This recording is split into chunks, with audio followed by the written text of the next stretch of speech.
Alors, comme je parle de la Kabbale, j'ai essayé un peu de faire une différence, Oui. juste pour montrer que il n'y a pas que la Kabbale juive Oui. qui est en train de menacer l'Église. Oui. Il y a la magie sainte. La magie sainte, dans la magie sainte, il n'y a pas que le mystère de l'air. Oui. Dans la magie sainte, il y a aussi la nécromancie. Ok. Hein, vous voyez, la nécromancie. Oui. Parce que quand le symbole même de la magie sainte comporte deux couleurs. Un drapeau qui a deux couleurs. Oui. La couleur blanche et la couleur jaune. C'est ça même les couleurs qui sont sur le drapeau du Vatican. Ok. Parce que le Vatican, c'est ça le siège de la magie sainte dans le monde des humains. C'est-à-dire, dans le monde de Satan, il y a ce qu'on appelle le département de la magie sainte, qu'on appelle le monde, on appelle ça le domaine marial, qui se trouve à côté, donc qui se trouve dans le monde Armstrong, là où se trouvent les bureaux administratifs de Lucifer. Et à côté, il y a un domaine qui a 18 maisons, et chaque maison comporte 18 chambres. On appelle ça le domaine marial. Là, c'est au fond de l'eau. Voilà. Mais dans le monde des humains, nous avons un état dans un état, c'est-à-dire l'état de Vatican qui se retrouve dans l'état d'Italie. Et donc qui a un drapeau de deux couleurs. La couleur jaune et la couleur blanche, qui signifie prière et sacrifice. Et au travers de là, nous voyons la base. La base, c'est la nécromancie et le mystère de l'air. Oui. La nécromancie, c'est entrer en contact avec les morts. Et le mystère de l'air, c'est entrer en contact avec les anges déchus. Oui. Hein? Les anges déchus. Voilà, qui sont au nombre de 72. Oui. Répartis en 9 groupes, on appelle le 9 cœurs des anges. Okay. Maintenant, quand vous allez du côté de la Kabbale juive, okay, la Kabbale juive est basée sur le mystère de l'air. En d'autres termes, certaines personnes parlent de la spiritualité négative, mais en réalité, quand on parle du mystère de l'air, on voit ce qu'on appelle le ministère contrefait des anges. Oui. Le ministère contrefait des anges. C'est-à-dire, il existe le ministère glorieux des anges et il y a aussi le ministère contrefait des anges. Alors, lorsque nous rentrons dans la Kabbale juive, moi, personnellement, lorsque j'étais encore à l'université, après avoir fait ma rencontre avec un prêtre blanc de nationalité espagnole et de la congrégation de Pères Blancs, c'était quand vous êtes à Likasi, vous descendez dans le quartier, dans la commune de Kikula, vous descendez vers, donc quand vous allez sur l'avenue Kassongo Michel, vous descendez vers le fond, vous allez trouver donc une grande école technique qu'on appelle l'école technique Viombo. Je ne sais pas si vous avez une idée. Et à côté, il y a un institut supérieur qu'on appelle ISPT. Oui. Alors quand vous descendez, vous dépassez Viombo, vous allez dans le quartier qu'on appelle Chachi. Il y a une église catholique qu'on appelle, le nom de la paroisse, c'est Jean-Marie Vianney. C'est là qu'il y avait de prêtres blancs. À l'époque, là, quand moi j'étais là, il y avait un Français, un Belge et un Espagnol. Et cet Espagnol-là, c'est lui-là que j'avais rencontré. Et c'était mon père qui était parti me laisser auprès de cet homme-là, croyant qu'il allait m'aider. Et c'est comme ça que cet homme-là va me faire entrer dans une autre forme de magie, la magie sainte. Et on va se poser la question, est-ce que la magie peut-elle être sainte? J'ai dit oui, parce qu'on parle de la magie sainte, tout simplement parce qu'on parle du satanisme qui se présente avec une façade chrétienne. Alors la magie sainte n'est autre que la magie catholique. Et dans cette magie, c'est là que ce prêtre-là m'avait initié à beaucoup de choses que j'ai déjà expliquées. Et au-delà de ça, c'est ce prêtre-là qui m'avait mis en contact, qui avait pris mes coordonnées pour les transférer dans une grande maison de médiums européens. Cette grande maison de grands médiums européens se trouve en France, à Paris, sur la rue de Berne. Voilà. Et c'est là, on appelle ça les éditions Balsamo. C'est le numéro 1 de l'occulte dans le monde. Et à partir de là, j'ai été initié à la magie blanche. Et après, j'ai évolué, parce que dans les jours à venir, je vous parlerai de la magie blanche, passant par les rituels du feu. Et c'est par là qu'on va clairement expliquer comment, à partir de rubriques où on place ce qu'on appelle les rubriques de l'horoscope télépathique, là où on met le signe de naissance, ce qu'on appelle le signe du zodiaque, hein, le couleur de naissance, le bougie de naissance, donc toutes ces choses-là. Et à partir de là, comment on parvient à faire ce qu'on appelle les rituels cérémoniels du feu. Donc je parlerai de ces choses. Et au-delà de ça, j'ai adhéré à un ordre.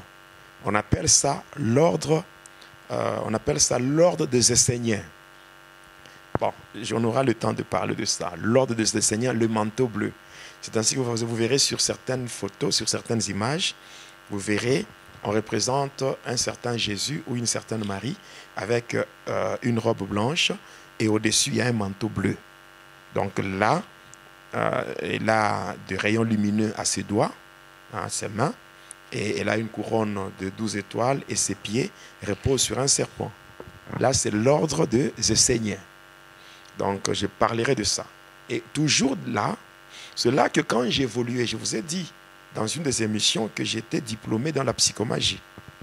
J'étais diplômé dans la psychomagie. J'étais diplômé dans la psychomagie avec 93%. Et quand j'ai évolué dans la magie, au-delà de l'ordre des Esséniens, j'étais entré dans un ordre. On appelle ça l'ordre de la lumière dorée de Melchisedec. N'est-ce pas? C'est aussi un ordre, c'est un ordre contrefait. Parce que Jésus-Christ, il est le souverain sacrificateur selon l'ordre de Melchisedec. Mais dans l'occultisme, il existe aussi l'ordre de la lumière dorée du grand maître Melchisedec. Et à ce moment-là, à partir de cet ordre-là, il y a beaucoup de pasteurs qui sont initiés. Or, maintenant, quand vous êtes dans l'ordre et l'ordre des Esséniens, ou bien vous êtes dans l'ordre de Melchisedec, vous devez travailler, faire certains rituels, certaines pratiques. Mais au-delà de ça, qu'est-ce qu'il faut? Vous ne pouvez pas être dans l'ordre des Esséniens, ou vous ne pouvez pas être dans l'ordre de Melchisedec sans connaître la Kabbale. Tous ceux-là qui sont dans ces ordres-là, ils sont initiés à ce qu'on appelle les généralités de la Kabbale. Okay. Alors, dans les généralités de la Kabbale, c'est pour leur apprendre ce qu'on appelle le mode opératoire des anges. Parce que les anges déchus ont leur mode opératoire.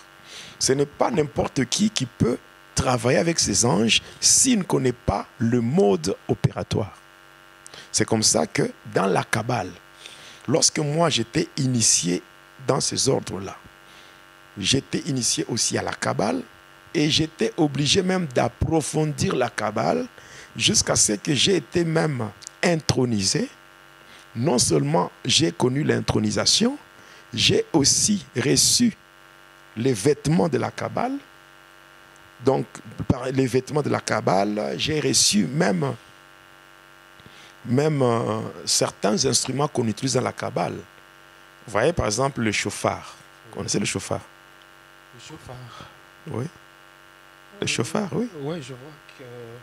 C'est comme une corne, là. Comme une corne. On doit sonner avec ça. Le chauffard, moi, j'en avais. En dehors de chauffard, la kippa. Vous connaissez la kippa? Oui. C'est qu'on doit mettre ici sous forme d'une calotte, n'est-ce pas? Oui. Voilà, d'un bonnet. Oui. Alors ça, j'avais aussi l'épée. Okay. L'épée, parce que dans la Kabbale, il existe plusieurs formes d'épée. Ce que vous voyez aujourd'hui dans certaines églises, on vous présente un évêque ou je ne sais pas qui, élevé en dignité, on lui remet une épée. Et sur cette épée, on doit trouver l'étoile de David. C'est pour commander les esprits, mais avec cette épée-là, ça dépend maintenant de son rang. On peut lui donner l'épée de Moïse, l'épée de Gédéon, l'épée de David, donc l'épée de Salomon. Tout dépend du rang, le rang qu'il occupe dans la Kabbale. Et nous aurons le temps de parler de tout ça. Maintenant, je suis en train d'insister. Pourquoi est-ce que j'insiste? Nous ne pouvons pas aujourd'hui nous limiter seulement à condamner les sorciers qui sont dans nos familles. Et lorsqu'il y a la sorcellerie dans nos familles, lorsqu'il y a beaucoup d'histoires fétichistes dans nos familles, le seul endroit où les gens doivent aller, c'est où? C'est à l'église. C'est à l'église. L'église devient comme un lieu de refuge, une ville de refuge, où les gens qui ont des problèmes, le maître de l'église leur lance une invitation. Dans Matthieu 11, 28, il dit quoi? Venez à moi, vous tous qui êtes fatigués et chargés, et je vous donnerai du repos. Oui. Les gens qui sont fatigués par la sorcellerie, par la malédiction familiale, par toutes ces choses-là, ces gens vont à l'église pour chercher le repos. Mais arrivés à l'église, ils trouvent encore les agents de ténèbres. Vous voyez, avec le diable, quel est l'objectif? C'est que les gens soient même dégoûtés de l'église.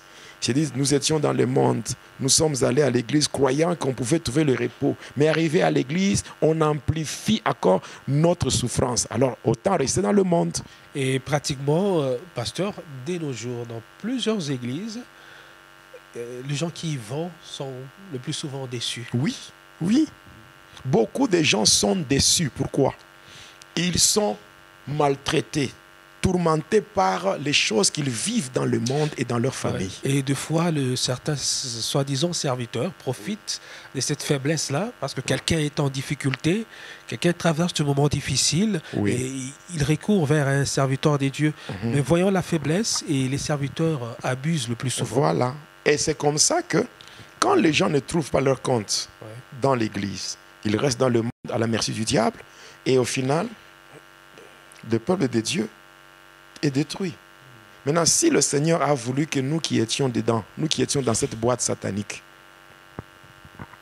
si le Seigneur a voulu que nous qui étions dans la boîte satanique, que nous soyons délivrés, c'est pour qu'on fasse quoi? Que nous dit Éphésiens? Vous, autrefois, vous étiez ténèbres. Maintenant, vous êtes lumière dans le Seigneur. Ne prenez plus part aux œuvres infructueuses de ténèbres, mais plutôt condamnez-les. Donc, quand nous témoignons, nous sommes en train de condamner ces œuvres-là afin que les enfants de Dieu prennent des mesures conséquentes afin d'échapper aux ruses du diable, de trouver la vraie paix dans le Seigneur Jésus. Et ainsi, l'Église est infiltrée par les gens de la Kabbale. Les gens de la Kabbale qui ont infiltré l'Église, il y a la magie sainte, il y a l'ordre de Melchisédek, il y a les vautours et toutes ces choses. Mais nous devons les dénoncer afin que les enfants de Dieu soient quand même déchargés de leur fardeau. Et nous n'allons pas nous arrêter tant que le Seigneur ne nous a pas dit d'arrêter. Et ainsi, lorsque on était initié dans ces pratiques, on est initié dans ces pratiques-là, surtout par rapport à la Kabbale. Moi déjà, avant de connaître les généralités de la Kabbale, afin de connaître le mode opératoire, moi j'étais déjà initié à la sorcellerie. J'ai pratiqué la sorcellerie correctement.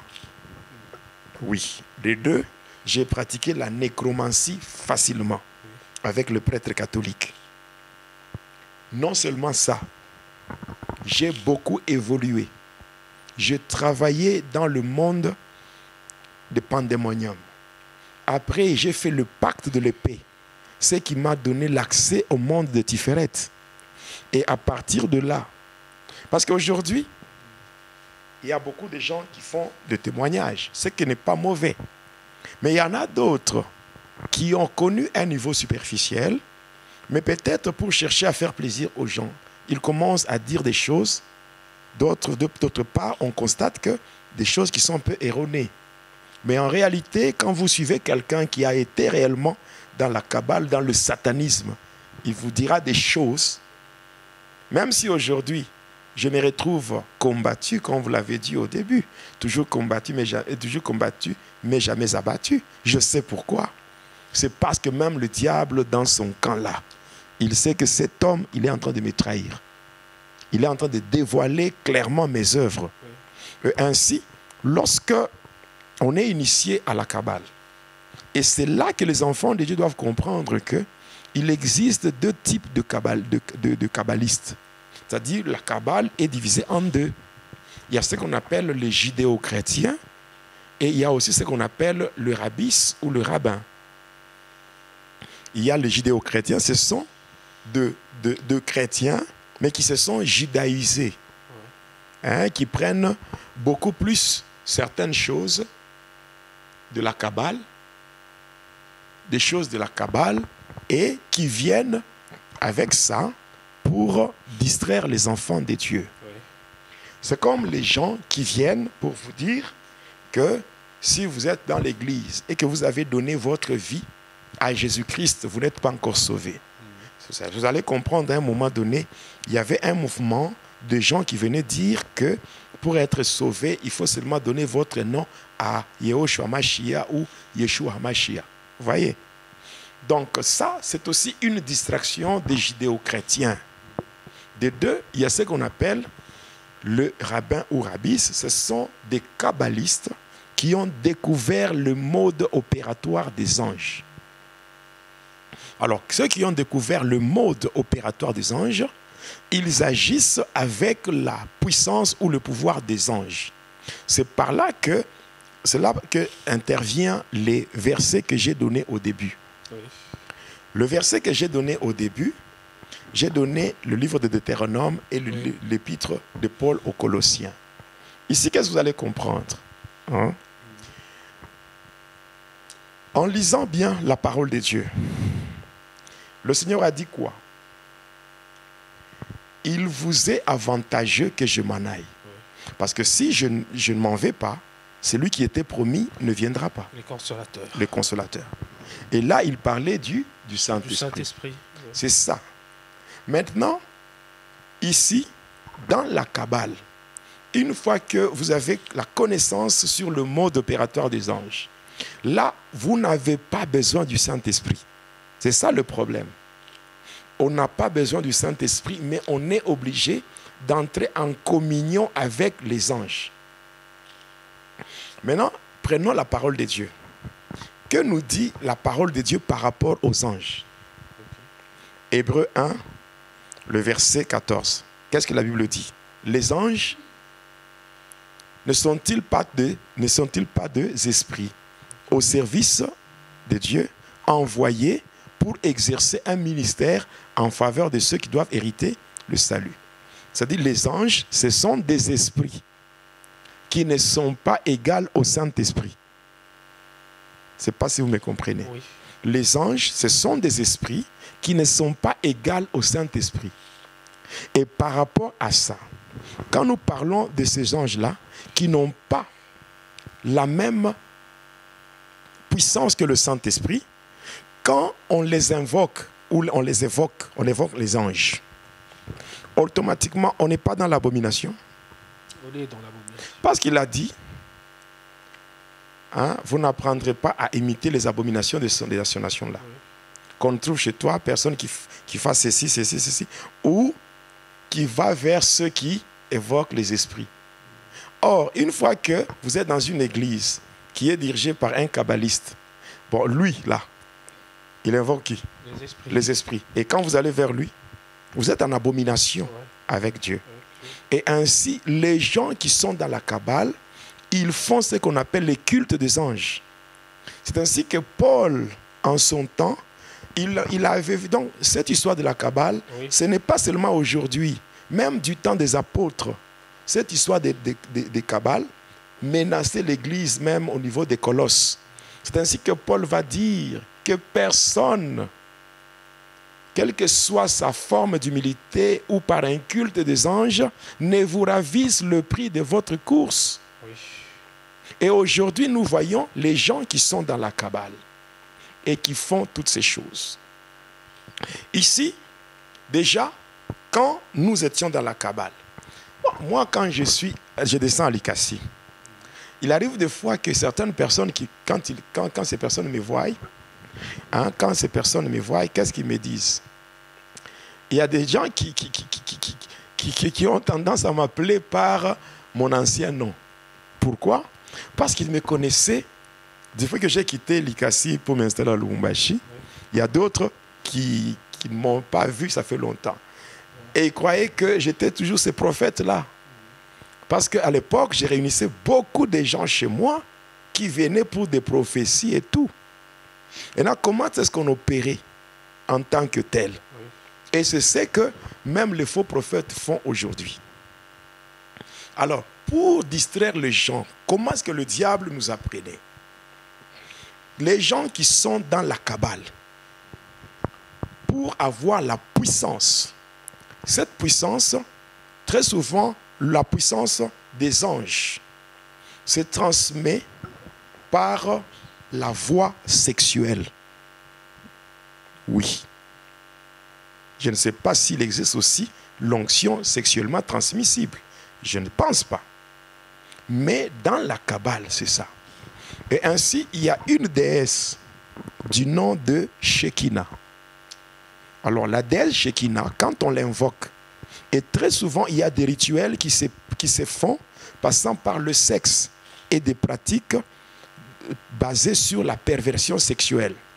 Il y a la sodomie, il y a la fellation, il y a l'homosexualité.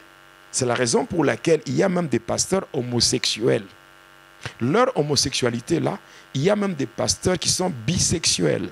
C'est-à-dire, il peut avoir une femme chez lui, la femme de la maison, mais au-delà de ça, il est aussi femme de quelqu'un, un homme. D'ailleurs, c'est le cas de le dire, la majorité de rabbins, ce sont des homosexuels. Oui, ce sont des homosexuels et qui financent beaucoup des pasteurs au travers de leurs contacts sexuels. Alors, et au travers de ça, il y a cette déesse Shekinah qui permet cette canalisation de la puissance. Mais cependant, pour tromper les enfants de Dieu, on sait que la Shekinah, c'est la manifestation de la gloire de Dieu, n'est-ce pas? Et ainsi, on prend Shekinah, il y a des gens qui font même des cantiques Shekinah, Shekinah, Shekinah. Et tout ça, c'est pour distraire les enfants de Dieu, parce qu'il y a, au travers de Shekinah déesse de la Kabbale, il y a des esprits qui entrent en action. Ces esprits sont au nombre de 72. On les appelle les 72 génies de la Kabbale. Et ce sont des anges déchus. Des anges déchus. Non seulement ça, il n'y a pas que la Shekinah qu'on utilise. On utilise aussi certains éléments pour des rituels. Il y a le talit gadol, le talit katan. On utilise aussi le fil cramoisi. Non seulement ça, on utilise non seulement le fil cramoisi, il y a aussi la kippa, il y a le chauffard, il y a tous ces éléments qui sont utilisés pour causer ou créer la communion avec ces esprits-là. Et quand on est fraîchement initié, on doit d'abord te mettre en contact avec Aziel, et qu'à partir d'Aziel, que tu sois en contact, comment entrer en contact avec ton ange gardien. Moi, en utilisant des cristaux, en écrivant les cristaux, qu'est-ce qui s'est fait?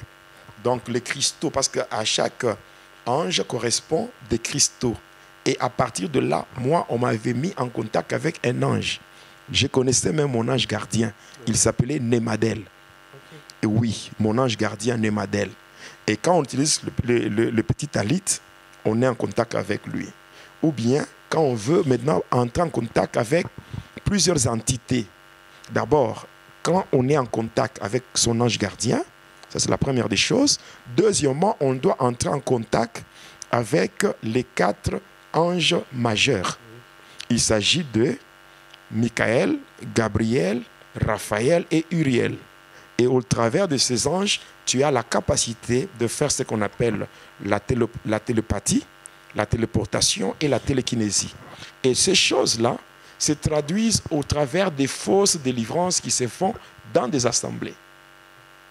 Des délivrances où on fait tomber les gens comme des arbres, tout ça, tout ça. Toutes ces choses-là. Moi, je le faisais.